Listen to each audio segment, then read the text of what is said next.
en la parte del pacto de obras con los resultados de esta prohibición, los resultados finales de esta prohibición del pacto de obras. Muchas cosas de lo que se discute con relación a este tema simplemente son asuntos hipotéticos, asuntos que pudiesen haberse dado en el pasado. Pero lo que vamos a tratar de hacer es en la primera parte, definir qué fue lo que pasó con el pacto de obras y en la segunda, algunas preguntas que se le hacen, posibles respuestas y en otro sentido, a veces ninguna respuesta a ciertas preguntas que se le hacen en relación al pacto de obras. Primero, una consecuencia o un resultado final del pacto de obras es que Adán rompió con este mandamiento, rompió con la ordenanza. ¿Recuerdan? Génesis capítulo 3, versículo 7. ¿Algún hermano o hermana que lo desee leer? Génesis capítulo 3, versículo 17, perdón.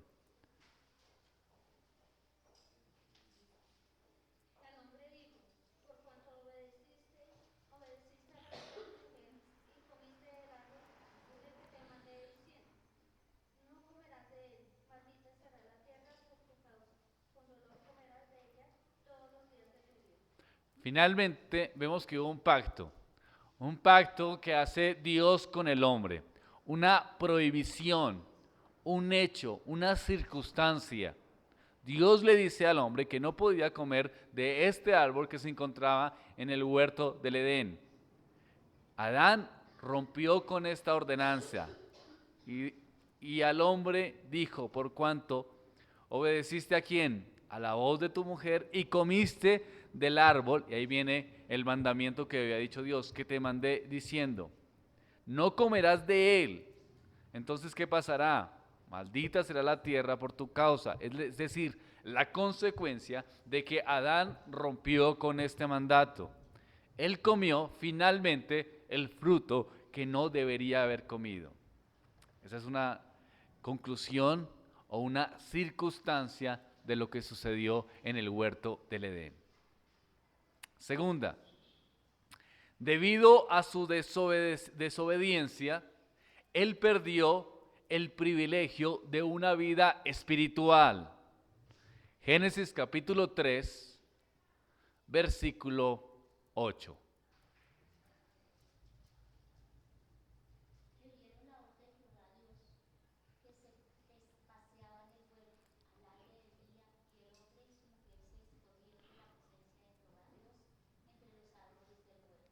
Entonces, antes de la caída, ¿cómo era la relación de Adán y Eva con Dios? Una relación espiritual, una comunión completa, una comunión constante con nuestro Dios. Estaban juntos, tenían una relación, estudiaban, hablaban, perdón, se comunicaban de una manera especial, de una manera trascendente, de una manera profunda. Una vez cayeron en pecado, esa relación se rompió totalmente. Una vez rompió el pacto que Dios había hecho con el hombre, una vez Adán rompe ese pacto, se desintegra esa relación. Dice que oyeron la voz de Dios que se paseaba en el huerto, al aire del día. Dios tenía una comunión permanente con ellos, pero el hombre y su mujer, al haber caído en pecado, ¿qué pasó? ¿Qué hacían? Se escondían, ¿verdad? Se escondían de la presencia de Dios. Ya no hay comunión, ya no hay vida espiritual. Perdieron esa vida trascendente que tenían debido a su desobediencia. Perdieron el privilegio de una vida espiritual, de una comunión constante con Dios. Lo perdieron totalmente. Ya no había una relación, sino que estaban entonces muertos. La consecuencia del pecado, ¿cierto? Muertos, muertos espiritualmente. ¿Por qué? Porque su espíritu ya no tenía una relación trascendente con su Dios. Estaban muertos, se escondían, ya no experimentaban la relación profunda con su Dios, sino que la relación se rompió. Una vez está la relación rota con Dios, en ese sentido hay muerte espiritual. Todos los hombres nacemos en esa condición, muertos espiritualmente. Cuando hablamos de muertos espiritualmente, es que no tenemos una relación vivificada por el Espíritu Santo. No tenemos una relación con Dios. No hay una vida o una comunión con el Señor. No amamos a Dios. No nos interesa su palabra. No deseamos lo que es de Dios. ¿Y eso es consecuencia de qué? De la caída. Es consecuencia de la caída.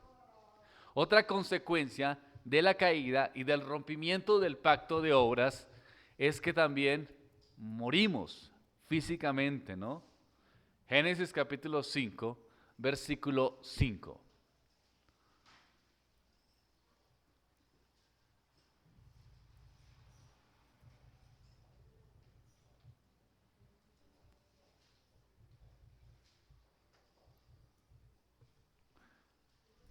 Génesis capítulo 5, versículo 5. Y fueron todos los días que vivió Adán, 930 años, y murió. Entonces, finalmente, ¿qué pasó con Adán? Murieron. ¿Consecuencia de qué? Del rompimiento de qué? Del pacto de obras, es decir, de su actitud desobediente hacia la ordenanza que Dios había dicho. Murieron. Y fueron todos los días que Adán vivió, 930 años, y finalmente ¿qué? Murió.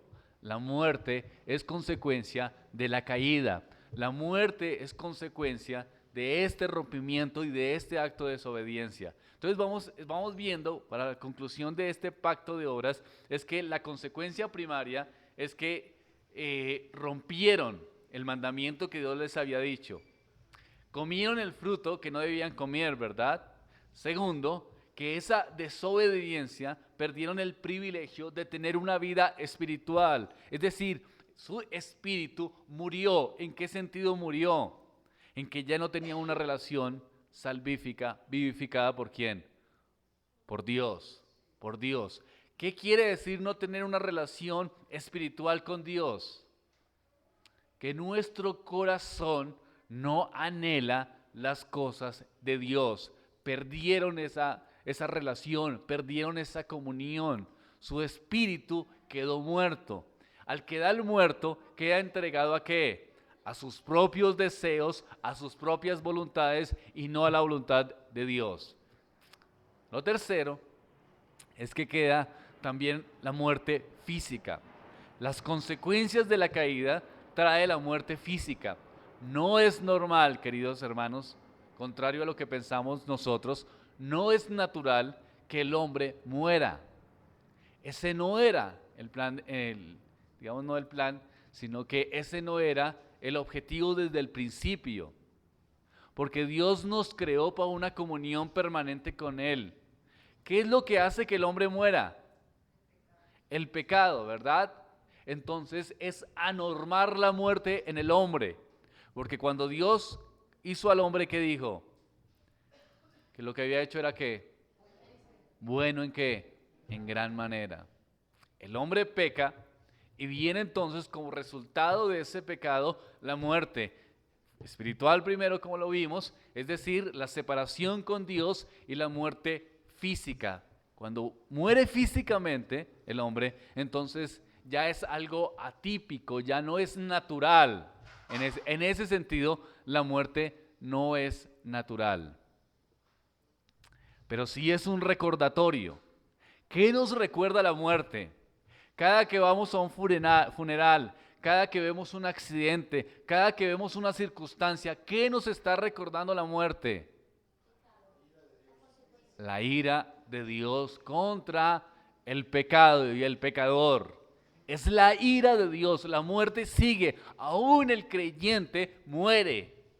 Pero este es un recordatorio de la ira de Dios. La ira de Dios es tan grande contra el pecado que por un acto de desobediencia Adán y Eva fueron destituidos y vino la condenación y la muerte. Como habíamos visto en algún momento cuando estudiamos Eclesiastés 7, ¿recuerdan? ¿Qué es mejor, ir a la fiesta o ir al funeral? Al funeral, ¿por qué? Porque en el funeral, ¿qué hacemos? Meditamos, pensamos en la fiesta que hacemos, en el paseo, en la fiesta. Nuestra mente no estamos recapacitando, estamos simplemente pasando un buen tiempo, que no es malo eso, pero dice Eclesiastés que es mejor ir al funeral. Porque en el funeral, ¿qué hace uno? Se murió y tenía mi edad.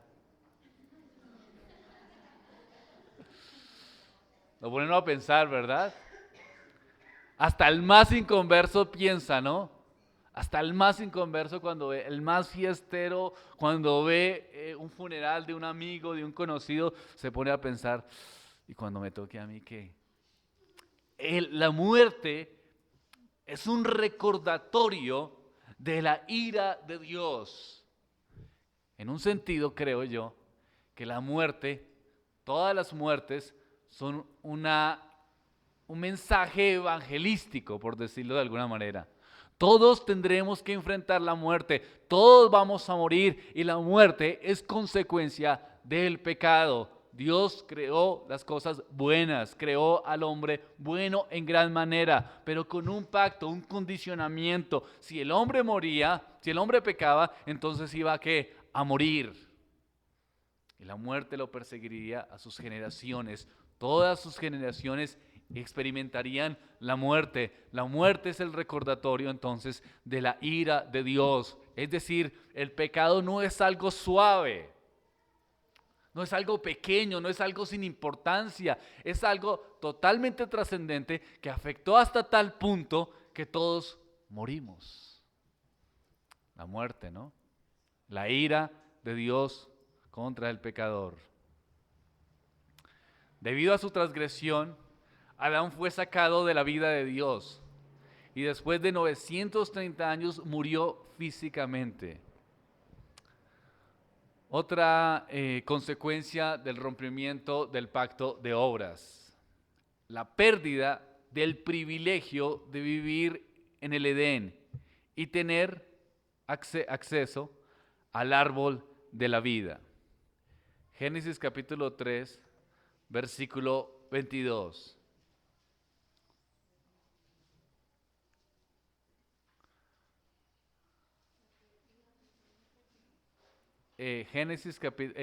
La pérdida del privilegio de vivir en el Edén y tener acceso al árbol de la vida. Génesis capítulo 3, versículo 22.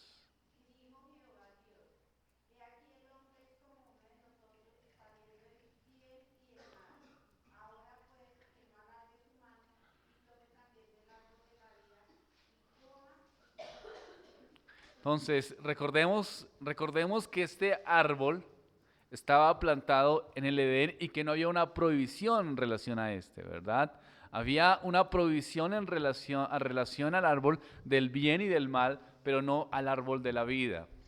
Dios le quita, ¿no? Sabiendo que de pronto podría quedarse en esta condición para siempre. Siguiente característica o siguiente conclusión.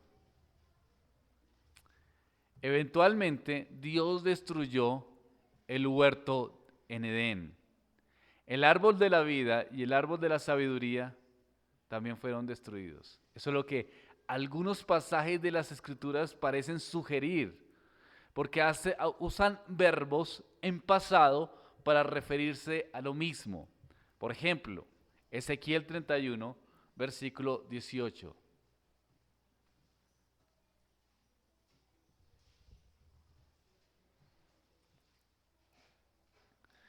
Ezequiel capítulo 31, versículo 18.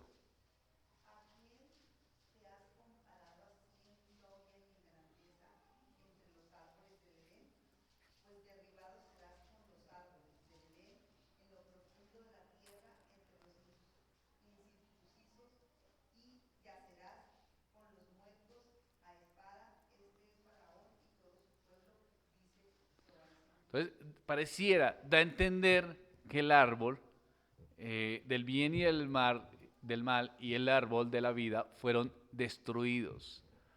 Existe la posibilidad de que lo hubiese pasado en el diluvio, ¿no? Cuando Dios destruye todo lo que había sido creado. Pero sea que haya sucedido en el diluvio o no, el pasaje nos enseña claramente que no podemos tener acceso al huerto ni al árbol de la vida. ¿Desde cuándo? Desde la caída, muy bien, desde la caída. No lo podemos tener, ¿no? Génesis capítulo 3, versículo 24.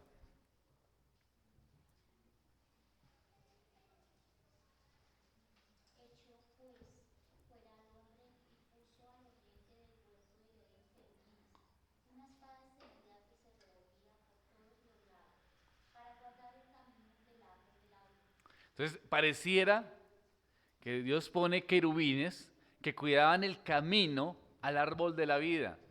Pues pareciera que en esos días, después de la caída y después de ser expulsados del huerto del Edén, los hombres podían tener acceso a aquel lugar. De alguna manera podían regresar o poder ir allí, ¿verdad? Pero entonces Dios no permite que ellos puedan tener acceso al árbol de la vida nunca más. Eso es consecuencias de la caída. Otra circunstancia final o conclusión final. Toda la posteridad de Adán es pecadora como Adán y en Adán. Toda la posteridad de Adán es pecadora como Adán y en Adán. ¿Qué nos hace a nosotros entonces esto? Pecadores. Todos los hijos naturales de Adán fueron engendrados ¿cómo? En pecado. Como dice David, en pecado que me concibió mi madre. Todos los hijos fueron engendrados en pecado, incluyendo esto, la culpa y la corrupción. Todos quedamos caídos en una situación miserable después de este rompimiento del pacto de obras. Vamos a ver Efesios capítulo 2, versículos del 1 al 3.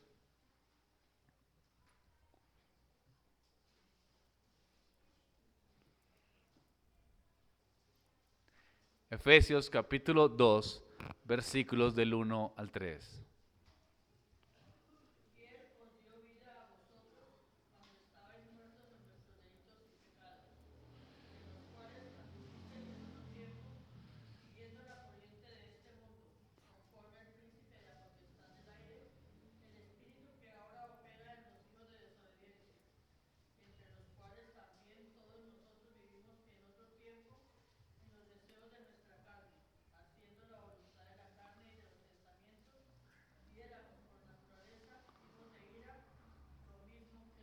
Muy bien. Esta es la condición clara después de la caída. ¿Cómo estábamos antes? ¿O cómo es la condición cuando nacemos por naturaleza? Muertos. ¿Muertos en qué? En nuestros delitos y en nuestros pecados. ¿Qué quiere decir esto entonces? Que nuestro corazón, nuestra mente, nuestra alma no percibía lo espiritual. Solamente percibía lo que es de la carne, lo que es de sí mismo y lo que es de sus propios deseos. Esta es la condición que nacen todos los niños. Mis hijos, sus hijos, nacen en esta condición. Una condición inclinada profundamente a hacer el mal, muertos en delitos y pecados. ¿Por qué? Por el pecado en Adán. Todos estamos bajo esa misma condenación y bajo esa misma inclinación. Dice, versículo 2, en los cuales anduviste en otro tiempo, siguiendo las corrientes de este mundo. Todos nacemos con esa intencionalidad, naturalmente corrompidos e inclinados hacia el mal, viviendo bajo la potestad o bajo el príncipe de la potestad del aire, es decir, Satanás. Todos nacemos hijos de Satanás, inclinados al mal, prefiriendo el mal y siguiendo las corrientes del mismo mal.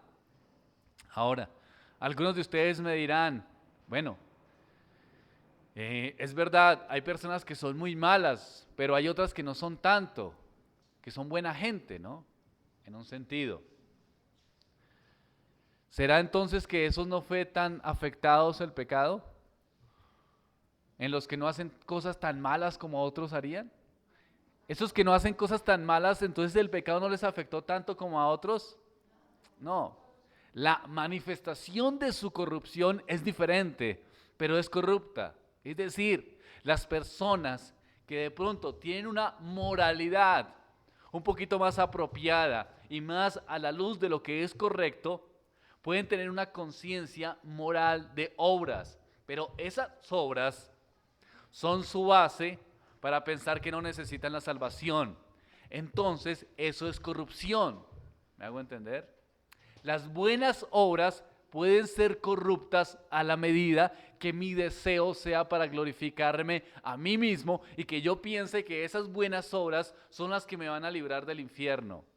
Entonces sus buenas obras son ¿para qué? Para su propia maldición. A veces es más fácil, más difícil que venga un hombre a Cristo pensando que es bueno.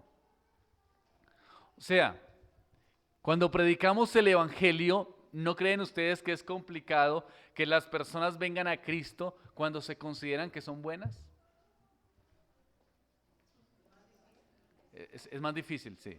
Perdón, más difícil. ¿Es más difícil cuando consideran que son buenas? Entonces, sus buenas obras terminan siendo buenas o malas. Malas, para su propia maldición y para su propia perdición. Si alguien les dice a ustedes, miren, realmente gracias, creo que esto es importante, pero yo no creo que sea esto tan apropiado para mí porque yo no tengo ninguna experiencia equivocada. Yo no consumo drogas, no soy tan mala gente como el vecino o como otros que realmente sí tienen cosas malas. Esa apreciación de sí mismo lo está condenando. Porque ¿qué dicen las escrituras? No hay quien haga lo bueno. No hay ni siquiera uno. Todos se desviaron, se hicieron inútiles. Todos estamos inclinados y nacemos bajo esta condición en el pacto o por el rompimiento del pacto de obras. Todos hemos sido afectados por el pecado, sino que en uno se expresa de una manera y en su gracia común otros se expresa de otra manera. Y en muchos casos Dios nos detiene en su gracia común de no hacer lo que nuestros pensamientos y nuestro corazón inclinado hacia el mal quiere realmente. ¿Ustedes se imaginan si Dios no pusiera límites a la maldad del hombre? Piensen ustedes en su vida de inconversos y piensen en las cosas que hubieran podido hacer, que pensaron que deseaban hacer, pero que no hicieron, pero lo pensaron. El hecho de pensarlo ya es una inclinación perversa hacia el mal. Así no lo ponga en práctica, ya está saliendo de un corazón maligno, de un corazón malo que desea lo malo. Así no lo ponga por obra. Pero nos podemos levantar ante los que hacen mal y en evidencia y decir, oiga, estos son perversos, ¿no? Qué malos son estos, ¿no? Cuando nosotros no lo hicimos, pero ¿qué? Lo pensamos. ¿Somos mejores que ellos, como dice el apóstol? ¿Somos mejores que ellos? A veces pareciera, ¿no? Porque nos actuamos como si fuéramos mejores, ¿no? ¿Hermana tiene una pregunta?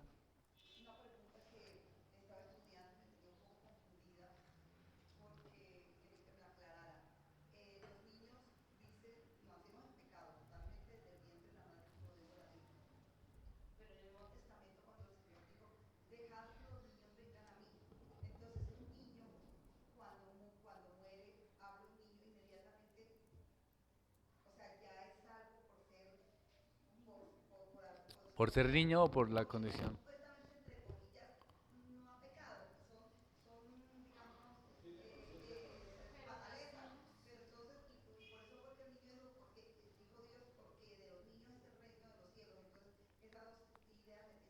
Sí, sí. El hecho de ser niño, nace una persona y pues obviamente nace con su naturaleza pecaminosa, ¿verdad? Los niños nacen con una naturaleza pecaminosa. Lo que no hacen los niños es expresar su pecado en el inicio, aunque lo van expresando. Mi hija ya tiene 4 años y se le ve la evidencia clara del pecado en muchos comportamientos cuando no obedece, por ejemplo. Cuando se le dice siéntate y no te sientas, ya es una expresión del pecado. Pero esa expresión del pecado no es tan evidente como la que puede tener usted o la que puedo tener yo, porque ya nuestro pecado personal fue desarrollado. Es decir, todos nosotros ya tenemos un pecado personal diferente. Unos tienen una lucha contra las situaciones sexuales, otros tienen una lucha contra la amargura, otros tienen una lucha con la depresión. ¿Sí ve? O sea, todos no tenemos el mismo pecado, ¿no? Por eso es que es fácil juzgarnos. Por eso es que nos juzgamos tan fácil, ¿no? Oiga, usted sí terrible, ¿no? Porque el mío es diferente, entonces uno dice, este sí es terrible, ¿no? Pero yo pues no tengo eso, pero tengo otro, ¿sí? Entonces nuestro pecado personal, cada uno de nosotros lo va desarrollando con el tiempo. Ahora, los niños cuando nacen, si un niño nace y muere, las escrituras no son claras en qué pasa con esta situación. Lo que algunos comentaristas creen es que los niños se salvan, pero se salvan no porque los niños no sean buenos, porque entonces sería en contra de lo que estamos hablando, ¿verdad? Entonces sería en contra de la realidad del pacto de obras y la caída y la naturaleza pecaminosa de los hombres. Es decir, si un niño nace y muere y se salva porque era bueno, entonces nos tira al piso todo lo que dicen las escrituras. Porque ¿cómo se va a salvar si el niño nace ya con una naturaleza? Que no puso en práctica su pecado no lo esgrime de que no nazca pecador. ¿Me hago entender? Porque es por su naturaleza, por la corrupción ¿en quién? En Adán. Entonces, si los niños se salvan única y exclusivamente por la gracia de Dios. ¿Sí? Cuando las escrituras dice, dejad que los niños vengan a mí, no se está haciendo una referencia clara a los niños que lleguen y no está haciendo en su contexto diciendo que los niños van a ser salvos. Lo que está diciendo en otros pasajes también es a los que son como ¿qué? Como niños. ¿En qué sentido? En el sentido de una fe, ¿verdad? De una fe. Ayer estábamos en el colegio y estaban celebrando el Día de la Familia, entonces tuve que predicar allí y pusieron unas cosas grandes para unos infladores y entonces empezó a llover, ¿verdad? Entonces todos los padres, de una vez que hicimos, resguardarnos y tomar una actitud de, se acabó el día, se tiró esto, la llovizna, qué pereza, el Día de la Familia y tal. ¿Qué actitud tuvieron los niños? O sea, antes les animó la llovizna, ¿sí me hago entender? ¿Por qué? Porque su condición es una condición de alegría, de creencia, una actitud bien ante la circunstancia. Es una actitud en un sentido de fe, de fe. Entonces, los niños cuando su padre les dice láncese, ¿se lanzan? O si su padre les dice, hijo, lánzate, se pueden hacer un análisis circunstancial. Espere, miramos, papá, miremos la distancia que hay aquí entre allá y tal, y miremos si tienes la capacidad corpórea, física para sostenerme. ¿Sí? ¿Eso hace un niño? ¿Qué hace? Ya. Entonces, esa es la actitud de fe, eso es lo que está diciendo el Señor. No está diciendo el Señor que por el hecho de ser niño ya de inmediatamente se salva. Creemos que puede salvarse un niño, pero no por el hecho de que el niño sea bueno, porque el niño no es bueno, nace con una inclinación natural, simplemente no ha desarrollado su pecado. Entonces, creemos que si se salva, ¿por qué lo hace?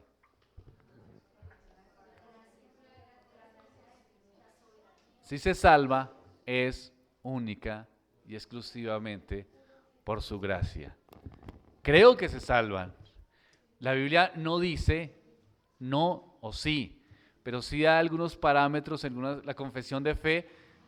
La confesión de fe de Westminster no da mucha claridad. La confesión de fe bautista incluye una parte del párrafo diciendo lo que les estoy diciendo, que pueden salvarse, pero si se salvan es solamente por la misericordia y la gracia de Dios. Por eso es, no por el hecho mismo de ser niño, ¿no? Si vivimos esa catástrofe que sucedió en Fundación y pues decían Los Ángeles, ¿no? Obviamente la gente en su concepción, como diciendo Los Ángeles, y están... No, los niños no son ángeles, ¿sí? Son niños y nacen con una naturaleza inclinada al mal. Si yo tengo claro esto de la caída y esto de la inclinación total al pecado y la naturaleza de esto en relación al rompimiento del pacto de obras, ¿saben qué puedo hacer? ¿Saben qué puedo ser? Mejor padre. Puedo ser mejor padre. Puedo entender mejor la realidad. Si no entiendo la caída, si no entiendo la condición natural del hombre, entonces me es difícil ser buen padre. De hecho, en mi caso como docente, me es difícil ser docente, porque tengo una expectativa equivocada de lo que es el niño, y de su naturaleza, y de su inclinación al pecado. Hay sistemas pedagógicos como el constructivismo que dan la idea de que el niño nace con una conciencia neutra, ni inclinada al mal ni inclinada al bien, y que va desarrollándose a medida que la estimulación externa le permite. Entonces dicen, dejemos que el niño vaya y estudie lo que quiera y haga lo que le parezca y que él mismo vaya construyendo su propio conocimiento. En parte hay cosas que son importantes de esto, pero en la realidad, ¿qué va a desear el niño? Es decir, si le ponen entre los libros y ver televisión, ¿qué va a desear? Va a desear la cosa prohibida, va a desear lo que no es correcto. ¿Por qué? Porque es su inclinación al mal. Si yo como padre no entiendo esta condición, cuando mi hija me haga una pataleta, entonces, ¿qué voy a pensar? Voy a decir, bueno, esto es un estado de su desarrollo psicomotriz, entonces voy a esperar a que ella me haga muchas pataletas y algún día le va a pasar. Pero si entiendo la caída, ¿qué voy a pensar? Mi hija, por causa de su pecado, está expresando su pecado ¿en qué acto? En la desobediencia. Y Dios entonces, ¿cómo actúa con nosotros cuando somos desobedientes? Nos disciplina, nos disciplina. Entendemos entonces. ¿Sí me hago entender? Entendemos la condición real del hombre, entendemos la caída y entonces entendemos el rompimiento del pacto de obra, entendemos toda esta situación del mundo ahí sí. ¿Por qué el mundo está como está entonces? ¿Es que a Dios se le salió de las manos el mundo? No, todo está dentro del plan eterno del Señor y este mundo caído está en esa condición. Por eso los hombres luchamos tanto contra el pecado, contra el mundo, contra Satanás. ¿Por qué? Porque eso fue consecuencia de la misma caída. Podemos ser buenos creyentes, cristianos evangélicos y luchamos todos los días con un mundo malo. ¿Por consecuencia de qué? De la caída. ¿Del rompimiento de qué? Del pacto de obras. Podemos hasta parecer santos, creernos buenos y en tratar de ganarnos de alguna manera una salvación. Eso es causa del deseo del pacto de obras. La caída, el rompimiento de este pacto de obras nos explica la naturaleza del hombre, las circunstancias del hombre y la realidad del mundo en que vivimos. Somos o nacemos en una condición mala. El mundo está inclinado hacia el mal. La gracia de Dios común sostiene para que los hombres no expresemos toda nuestra maldad, pero sí tenemos una inclinación fuerte a desear lo que es malo. Cuando somos restituidos por la gracia y somos salvos, todavía no quiere decir esto que ahora llegamos a ser perfectos. ¿Por qué? Porque quedan todavía residuos de esa naturaleza. Y además de quedar residuos de esa naturaleza, ¿dónde estamos? En el presente siglo, ¿qué? Dice las Escrituras. En el presente siglo malo. En el presente siglo malo. Entonces, ¿cómo es la lucha? Diaria, constante. Por eso a veces usted siente que las cosas son muy difíciles, que la lucha contra el pecado es muy complicada y por eso a veces se siente uno que ni siquiera es cristiano, ¿verdad? Porque a veces también queremos como ganarnos algo, ¿no? Como que nosotros somos de alguna manera proveedores de esa salvación, porque eso también es consecuencia del pacto de obras, como que nosotros nos vamos a ganar algo y entonces a veces no luchamos tanto contra el pecado por el hecho de que es el pecado en sí mismo, sino luchamos contra el pecado para tratar de ganarnos algún beneficio inconscientemente, como si fuéramos católicos. La justicia es de Cristo, es su justicia, no la nuestra. Nada de lo que hagamos hará que nos salvemos más. Es su gracia la que nos salva. Por eso es que estábamos en esa condición tan perversa y tan caída. ¿Cómo podíamos nosotros autosalvarnos? ¿Hay alguna forma de hacerlo? Era el poder trascendente, fuera de nosotros, el poder de Dios que nos puede limpiar y nos puede salvar. Ningún otro poder, ninguna otra fuerza, ni nuestros propios deseos, ni nuestros propios anhelos, ni siquiera sus intenciones podrían haberlo liberado de esa condición, porque estaba como muerto, muerto, muerto. Y un muerto no desea, no anhela, no quiere lo que es espiritual. No puede, está tristemente en su condición, solamente si alguien le da ¿qué? Vida. Como Lázaro, ¿verdad? ¿Lázaro en qué condición estaba? Muerto. ¿Quién le dio vida? Jesús, Jesús, ¿verdad? Él salió de la tumba, pero para salir había primero haber que estado vivo. Pero no fue que llegó el Señor Jesucristo con una medicina y entonces estaba ahí herido y Lázaro con un poquito de aliento diciendo, Señor, dame esa medicina. Y el Señor Jesucristo fue y se la dio. Esa no era la condición de Lázaro, ¿verdad? No estaba postrado en una cama, el 90 o el 98% de su cuerpo es enfermo, con un 2% dispuesto. No, estaba un 100% muerto. Y Dios le da vida en esa condición. Y entonces ahí sí puede levantarse y seguir al Señor. Esa es la realidad. Esa es la realidad del rompimiento del pacto de obras. Y esta es la condicionalidad y la demostración. Entonces, ¿qué nos deja el pacto de obras? Una gran necesidad.